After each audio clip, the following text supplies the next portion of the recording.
Hi, singers. Welcome back to the Sing Confidently, Live Creatively podcast. Estelle here. So, today I'm following up kind of from last Thursday's episode where I shared what is the reality of my life right now pursuing a performing arts career and also being a music and voice educator.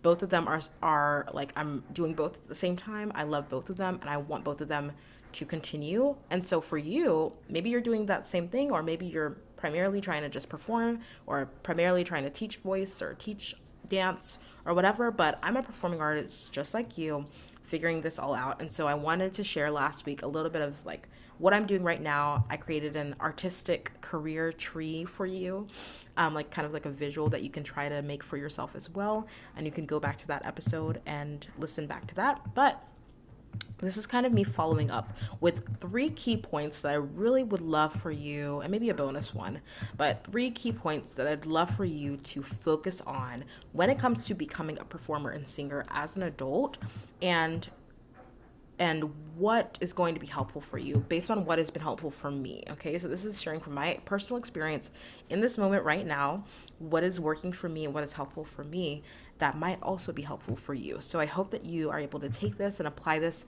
and hope this inspires you and also gives you practical things that you can do right now as you pursue a career or an intentional hobby and side hustle in the performing arts. Okay, if you are new to this podcast, hi, thank you so much for being here. I am a singer, performer, and voice teacher and music teacher, and I love sharing with you how you can build confidence as a singer in your singing voice, as well as a performing artist and a creative as a whole, how you can become the most confident version of yourself. And I'm on this journey as well, and so I love to share with you what I'm learning. That's what this podcast is all about, okay? I also share interviews with other performing artists, people who are along their journey, further along in their journey, people who I look up to. And so just look out for more of that content on this podcast. If you have never listened to, or if you have listened to the show before, thank you so much for coming back. Please leave a review if you've never left one. I would love to hear from you what is inspiring you, what is helpful to you on the show, because that will help me to know what I should put out more of.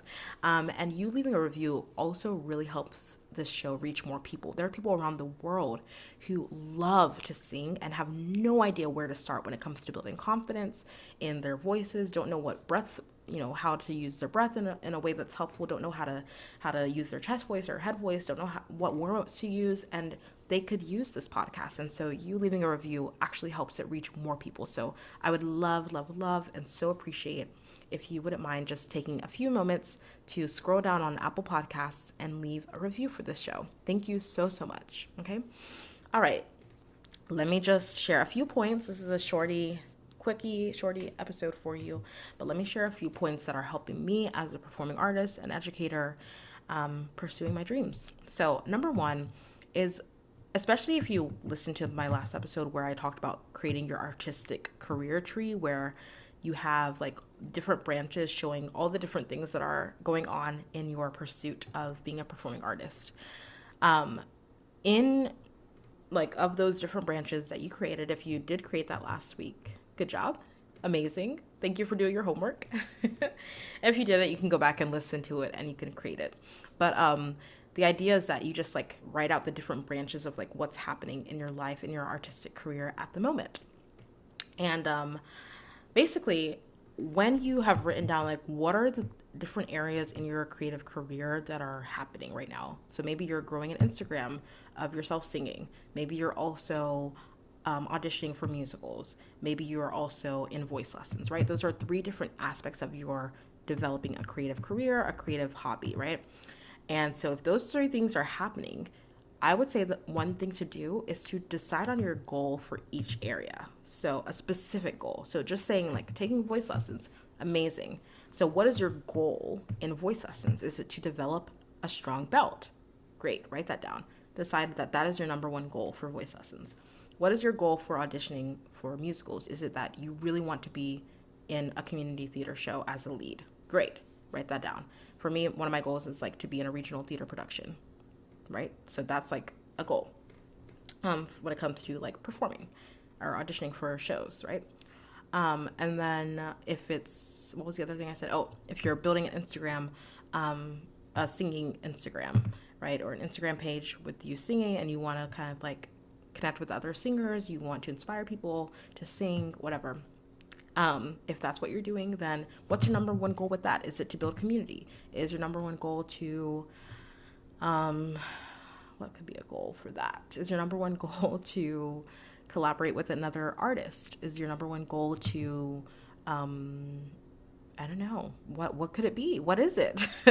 So decide on your number one goal for each area that you are working on right now as a performing artist. Let me do one more example. So say your different areas are that you are teaching dance at a studio and you love to teach dance. Another thing that you're doing is that you are, you are currently performing in a community theater show. Great. And then another area that you're doing right now is that you're also taking guitar lessons, right? So those are three different things that are all feeding you as a performing artist, right? So what is your number one goal? In teaching dance, is your number one goal to be able to grow as not only a dance teacher, but also a dancer alongside your students? Great. That's a goal. Or maybe it's something more specific. So maybe your number one goal is to choreograph a dance to a specific song that you love. Great. That's a great number one goal. When it comes to what was the second thing I said? Oh, being in the show. Okay, you're in a community theater production. Maybe your number one goal in that production is that you want to kill it in the dance number, in like the big dance number, because maybe you're a dancer first, right? And so you really want to become the best that you can be at that particular dance number. Great. Okay, and you want it to be filmed so that you can add it to your reel. Ooh, that's an even better specific goal. You want to be really good at that particular dance number so that when it gets filmed on opening night or whatever, you can add that recording to your dance reel. Amazing. Or your performing arts reel. Great. And then for guitar lessons, what's your number one goal there? Maybe your number one goal is to be able to accompany yourself on a song that you love to sing, right? Great. Choose the song and decide that is your goal. You need to be able to accompany yourself while singing the song confidently enough to do it in front of people. Amazing. Does that make sense? So you have those different areas so instead of being like, okay, I'm just like doing this thing, having a goal under each particular area that you are focused on as a performing artist. Maybe it's just one area that you're doing. Maybe you're just doing voice lessons. Great. What is your number one goal in that specific area? Does that make sense? That's something that's been helpful for me because there's a lot going on my artistic career tree currently. And so having like one goal for each thing is like, this is my goal. This is what I'm doing. This is why I'm doing this, right? And that leads me to my next point. My next key thing that I really want you to focus on is just remind yourself of your why. Why are you doing this? I talk about this all the time because otherwise you will stop. You will quit. Don't get it twisted. You will quit. Okay? I know because I've been there. I've been tempted to do so, right? At different things. If you do not have a strong enough why, and the why being your reason for doing the thing. Why are you doing the thing that you're doing? I've seen so many voice students quit because they don't have a strong enough why, right? And even if it's like, okay, don't have time, don't have this, totally cool, totally understandable. But sometimes it's because the why is not strong enough. You don't have a strong enough reason to do the thing. And it's okay if you don't have a strong enough why. Just know that.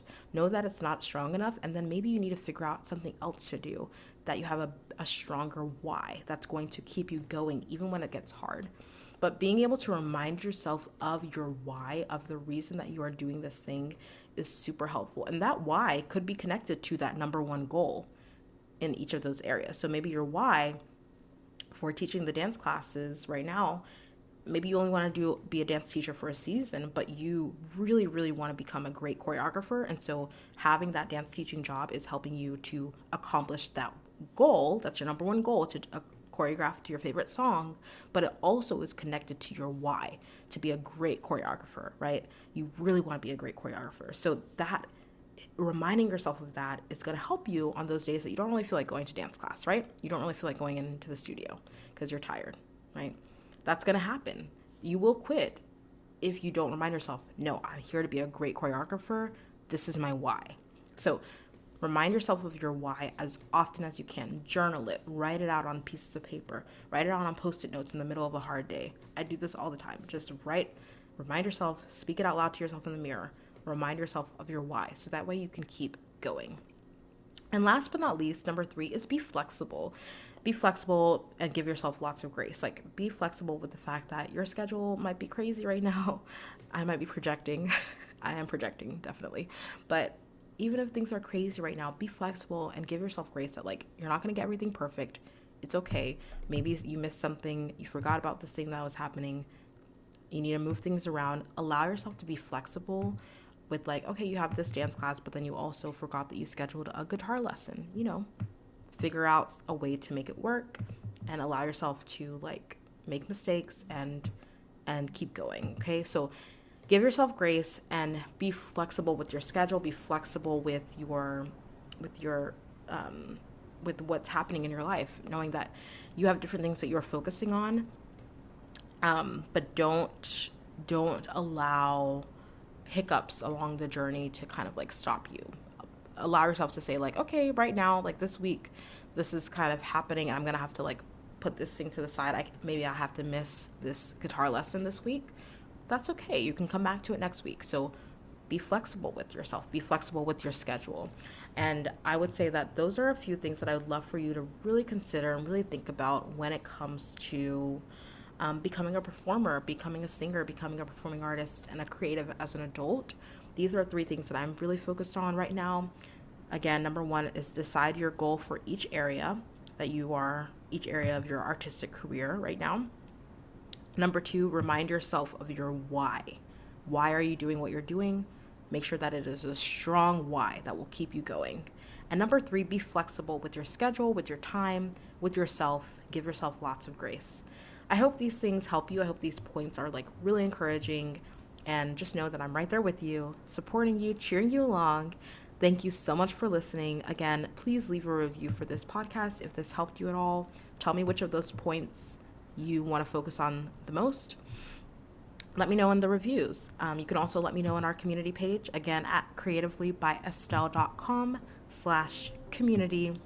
Thank you so much for being here. As always, I really appreciate you. Have an amazing day, and I'll talk to you later. Thank you so much for listening to today's episode and to this show. I'm so in awe of you for being here and showing up for your creative gifts. That takes courage. Don't forget to join the performing arts community on Facebook for support and inspiration as you continue on your journey. If this episode helped or inspired you in any way, please leave a review on Apple Podcasts and share it with someone.